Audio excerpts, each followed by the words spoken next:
ஆமாங்க. இது பூரி ஜெகநாத் டெம்பிள் தான் ஒரிசால இருக்கிறது. லாஸ்ட் இயர் ஜூலை மாசத்துல நான் விசிட் பண்ணியிருந்தேன்.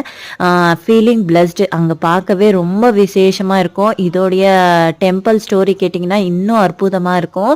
வேணும்னா யூடியூப் சேனல்ல நிறைய சேனல்ல இதை பத்தி சொல்லியிருக்காங்க வரலாறு. செக் அவுட் பண்ணி பாருங்க. அங்க மேலே ஏத்துற கொடி தான் நம்ம வீட்டில் இருக்கு.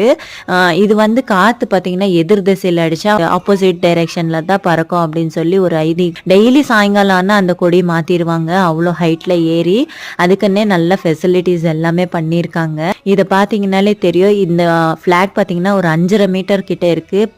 முடிச்சு பார்த்தீங்கன்னா கிருஷ்ணர் மாதிரியே முடிச்சு போட்டிருப்பாங்க.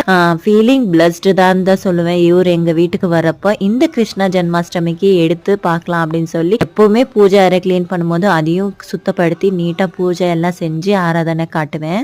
ஒரு டைம் ஆனா பூரி ஜெகநாத்தை விசிட் பண்ணி பாருங்க. ரொம்ப பிளஸ்டா இருக்கும்.